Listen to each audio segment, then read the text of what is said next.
Hi everyone, I am Chaman Singh. Welcome back to my YouTube channel CS classes. Dear student, हम पिछली class में vapour pressure of liquid and Raoult's law के बारे में जाना है। मैं उसको एक बार फिर से रिपीट कर रहा हूँ। जिन बच्चों का क्लियर नहीं हुआ है वो और अच्छे से क्लियर हो जाएगा। तो चलिए स्टार्ट करते हैं। देखिए उसमें क्या किया है हमने। सबसे पहले हम क्या करते हैं, एक ऐसा बाइनरी सॉल्यूशन ले लेते हैं। एक बाइनरी सॉल्यूशन,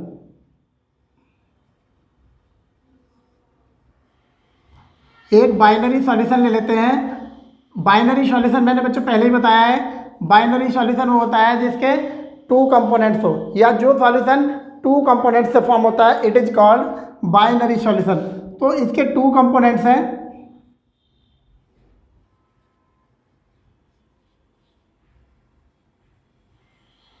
टू कंपोनेंट्स हैं, component 1 and component 2, component 1 and component 2। और दोनों ही क्या है, वोलेटाइल लिक्विड है। Both are volatile.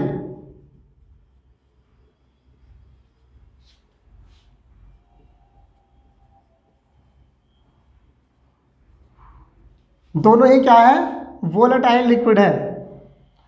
अब इसमें आगे होता क्या है, हमने एक बाइनरी सॉल्यूशन लिया, उसमें टू कंपोनेंट्स लिए और दोनों ही कंपोनेंट्स क्या है, हमारे वोलेटाइल लिक्विड है। अब इन दोनों कंपोनेंट्स को हम क्या करते हैं, एक क्लोज वेसल के अंदर बंद कर देते हैं। Taken in close vessel. दोनों कंपोनेंट को क्या कर लिया हमने, एक क्लोज वेसल के अंदर बंद कर दिया। और बंद करने के बाद हम देखते हैं कि दोनों कंपोनेंट्स क्या होते हैं, इवापोरेट्स होते हैं। Both are evaporate. दोनों ही कंपोनेंट्स क्या होते हैं, इवेपोरेट्स होते हैं और उनके वेपर्स बनते हैं। चलिए इसको समझ लेते हैं। हमें कोई क्लोज्ड वेसल ले रहे हैं और उस क्लोज्ड वेसल के अंदर टू वोलेटाइल लिक्विड्स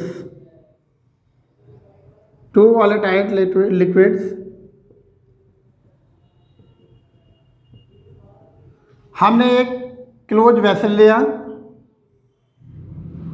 देखिए हमने क्या किया, एक क्लोज वेसल लिया और इस क्लोज वेसल के अंदर कंपोनेंट 1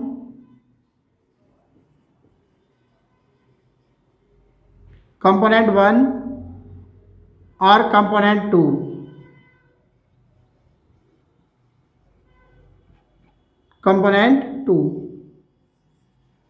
दोनों को ले लिया है। अब होता क्या है कि दोनों कंपोनेंट जो है वो इवेपोरेट्स होंगे और ये जो इसका एरिया है यहाँ क्या होगा, इसके वेपर्स बनने शुरू हो जाएंगे। और ये यहाँ पर इस वॉल पर ये टक्कर मारेंगे और टक्कर मारने के बाद फिर कहाँ, नीचे आएंगे और ये यहाँ टक्कर मारेंगे। और यहाँ जो इन टक्करों के द्वारा जो प्रेशर क्रिएट होगा, it is called vapour pressure. Close vessel ले लेते हैं। हमने ये क्लोज वेसल लिया और इस क्लोज वेसल के अंदर कंपोनेंट 1 और कंपोनेंट 2 दोनों कंपोनेंट ले लिए हैं। अब क्या होगा, अब कंपोनेंट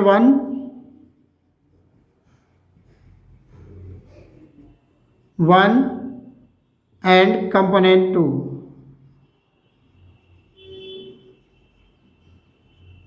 दोनों कंपोनेंट ले लिए हैं। अब दोनों ही क्या होंगे, इवेपोरेट होंगे तो दोनों के ही वेपर्स बनेंगे और वो वेपर्स यहाँ आएंगे जो खाली स्पेस है। ये वेपर्स जो खाली स्पेस है यहाँ आएंगे और ये यहाँ पर क्या करेंगे, इस वॉल पर, इस दीवार पर तेजी से फोर्स लगाएंगे। इनकी काइनेटिक एनर्जी ज़्यादा होगी तो ये क्या करेंगे, यहाँ टक्कर मारेंगे इस वॉल पर, और यहाँ से जैसे ही ये टक्कर मारेंगे तो वापस आएंगे और वापस आने पर फिर से यहाँ पर एक प्रेशर, एक फोर्स क्रिएट करेंगे और उसको ही क्या बोला जाएगा, उसको ही बोला जाएगा वेपर प्रेशर। क्या बोला जाएगा उसको, वेपर प्रेशर। तो देखिए यहाँ पर क्या होता है, यहाँ पर हम देख रहे हैं लिक्विड क्या में चेंज हो रहा है, वेपर्स में, और वेपर्स क्या में चेंज हो रहा है, लिक्विड्स में। लिक्विड वेपर्स में चेंज हो रहा है और वेपर्स लिक्विड में चेंज हो रहा है। Liquid change into vapours and vapours change into liquid, ये दो कंडीशन हो रही है। तो लिक्विड जब वेपर्स में चेंज होता है तो उस प्रोसेस को हम क्या बोलते हैं, उस प्रोसेस को बोलते हैं हम वेपोराइजेशन। और जब वेपर्स लिक्विड में चेंज होता है तो उसको बोलते हैं कंडेंसेशन। क्या बोलते हैं, कंडेंसेशन। तो ये यहाँ पर वेपोराइजेशन और कंडेंसेशन दोनों ही प्रोसेस हो रहे हैं, और दोनों ही प्रोसेस होने के कारण यहाँ क्या है, एक इक्विलिब्रियम स्टेबलाइज्ड हो जाएगा। तो क्या होगा यहाँ पर, equilibrium stabilised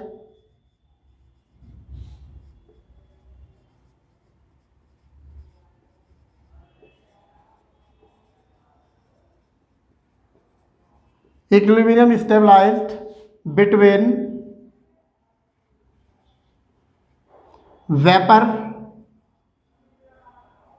phase and liquid phase।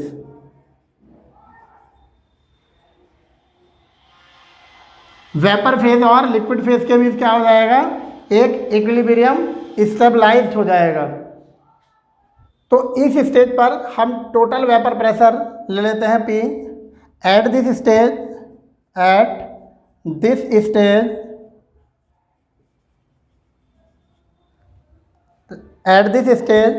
let the total vapor pressure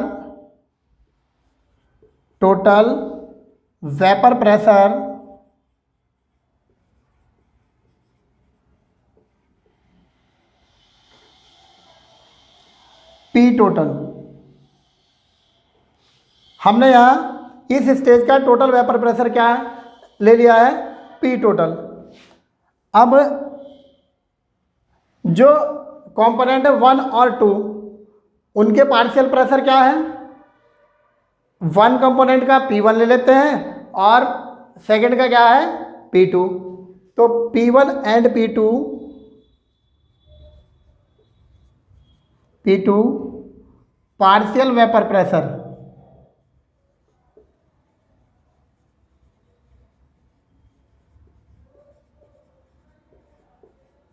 P1 और P2 क्या है, partial vapour pressure of component 1 and 2 which are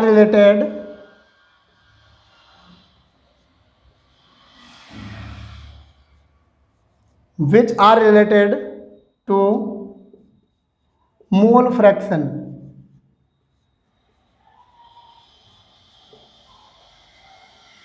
X1 and X2। जो कंपोनेंट 1 और 2 है उनका पार्शियल वेपर प्रेशर जो रिलेटेड होगा वो उनके मोल फ्रैक्शन X1 और X2 से रिलेटेड होगा according to रॉल्ड्स law.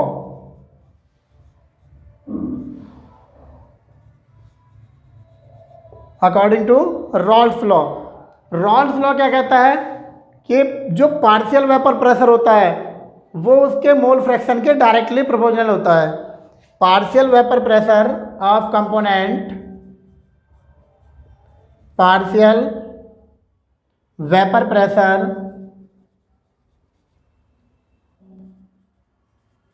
is directly proportional to its mole fraction।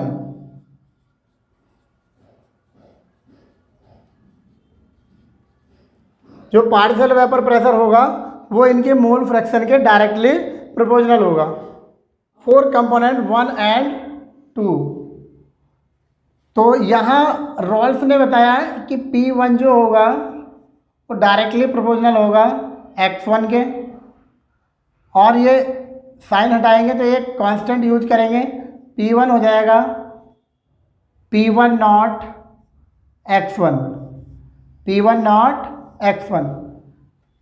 Similarly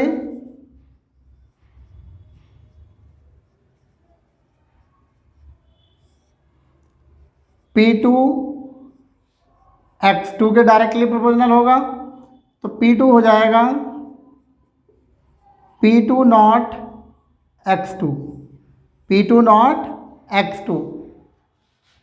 We know that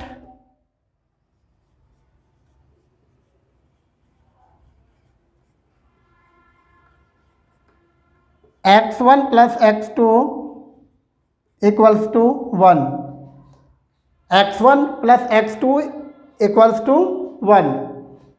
अब यहाँ से हम x1 का वैल्यू निकाल लेते हैं, तो क्या हो जाएगा x1 equals to 1 minus x2।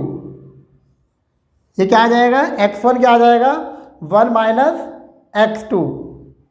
According to Dalton's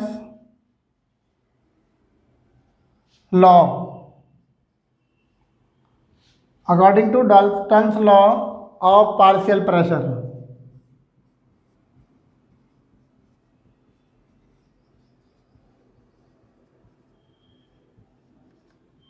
partial pressure क्या होता है, P टोटल जो होता है वो होता है P1 plus P2। P total क्या होता है, P1 प्लस P2। अब P1 का वैल्यू रख लेते हैं P1 not x1, P2 not x2। x1 का वैल्यू यहाँ रख लेते हैं P1 not 1 minus x2 plus P2 not x2। इसको यहाँ अंदर मल्टीप्लाई करेंगे, P not 1 minus P not 1 x2 plus P2 not x2। इसको इधर ले आते हैं, इसको उधर ले जाते हैं, तो ये हो जाएगा P1 not plus P2 not x2 minus P1 not x2। दोनों में से x कॉमन ले लेते हैं, तो ये हो जाएगा P1 not P2 not minus P1 not, और ये आ जाएगा x2। तो ये P टोटल आ जाएगा, P टोटल आ जाएगा। आई होप कि आप समझ गए होंगे। Vapour pressure of liquid solutions के बाद अब हम नेक्स्ट आगे बढ़ते हैं, vapour pressure of solutions of solid into liquids. Solid को लिक्विड्स में डिजॉल्व कराने पर इनके वेपर प्रेशर पे क्या इफेक्ट पड़ता है।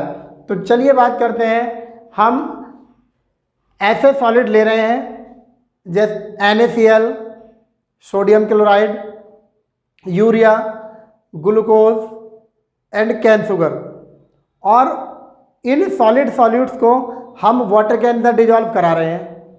इन सॉलिड सॉल्यूट्स को हम वाटर के अंदर डिजॉल्व करा रहे हैं, एंड हम आयोडीन और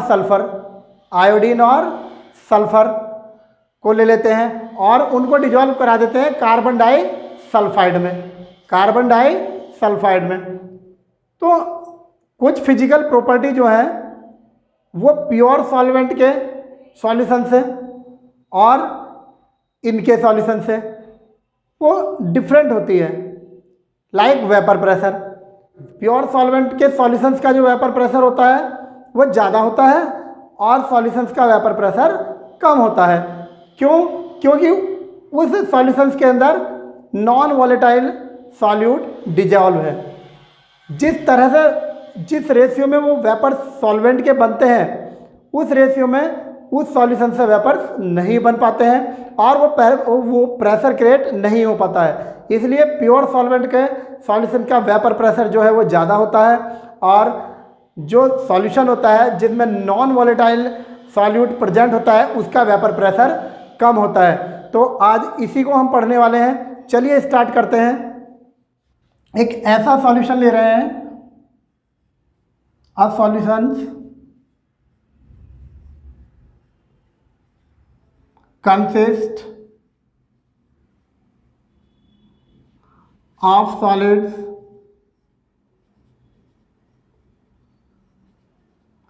dissolve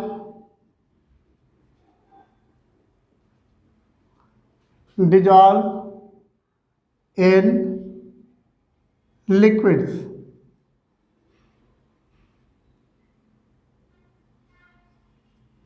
ऐसा सॉल्यूशंस ले रहे हैं हम जिसमें कोई सॉलिड डिजॉल्व किया गया है लिक्विड्स के अंदर।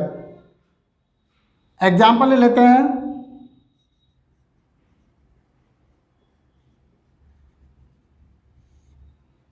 NaCl, glucose,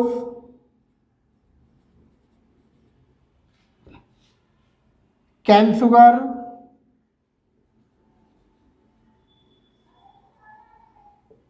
urea. ये क्या है?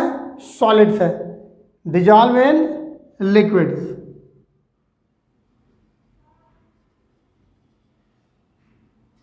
Dissolve in water. इन्हें क्या किया गया है? वाटर के अंदर डिजॉल्व किया गया है। और ले लेते हैं हम iodine, iodine and sulphur.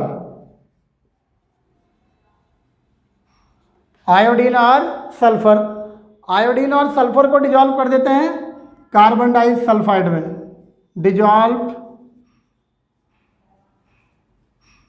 In carbon disulphide.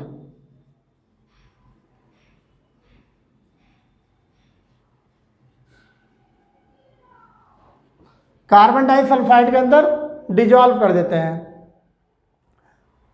तो अब हम देखते हैं कि जो फिजिकल प्रॉपर्टी होती है, जो फिजिकल प्रॉपर्टी होती है प्योर सॉल्वेंट की और इन सॉल्यूशंस की, वो डिफरेंट होती है।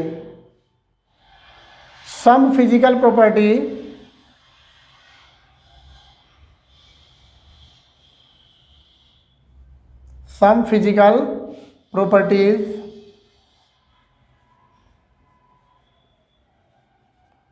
some physical properties of these solution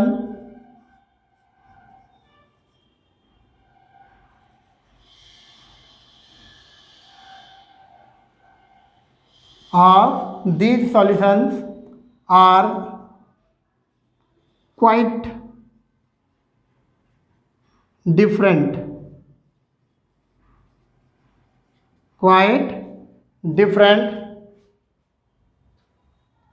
from those pure solvent।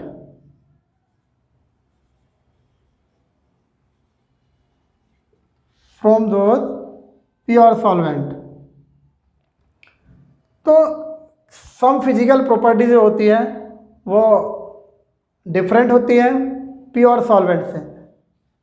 Example, vapour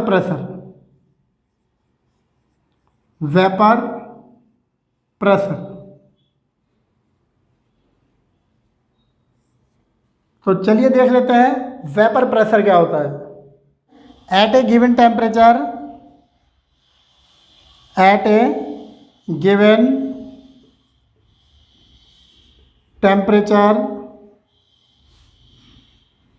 at a given temperature vaporize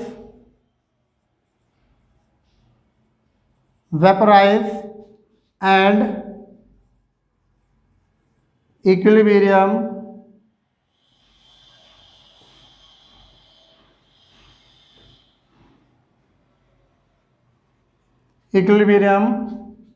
conditions।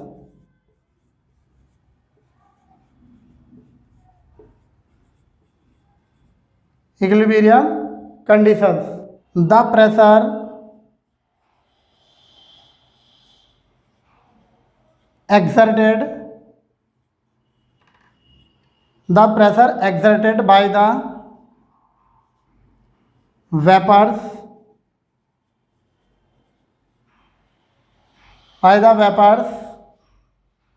of the liquid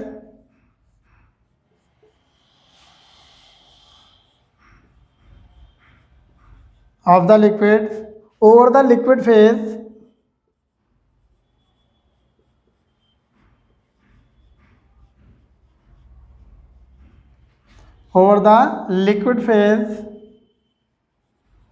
is called vapor pressure.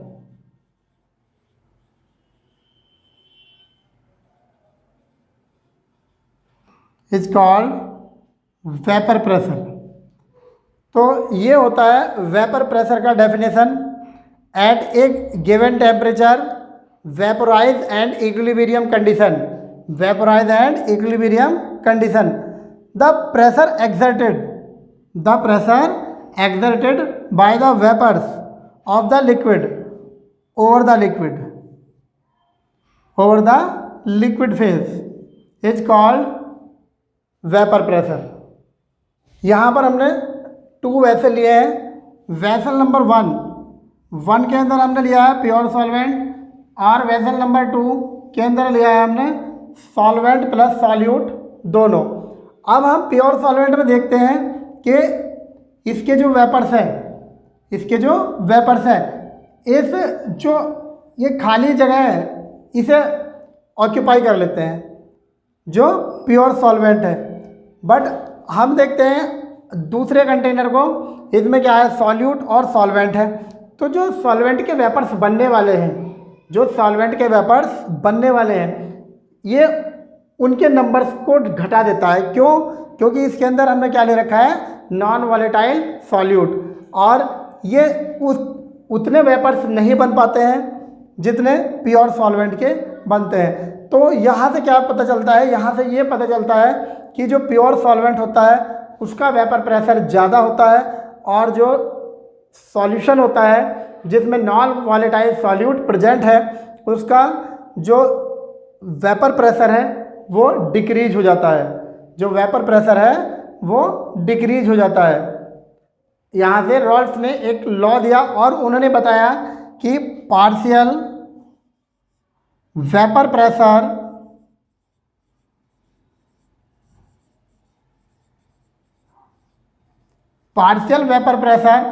is directly proportional to mole fraction.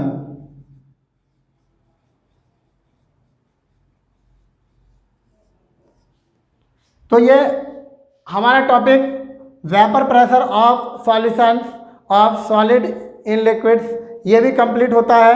अब दोनों हम ये topic complete कर चुके हैं, vapour pressure of liquid solutions and vapour pressure of solid into liquid solution.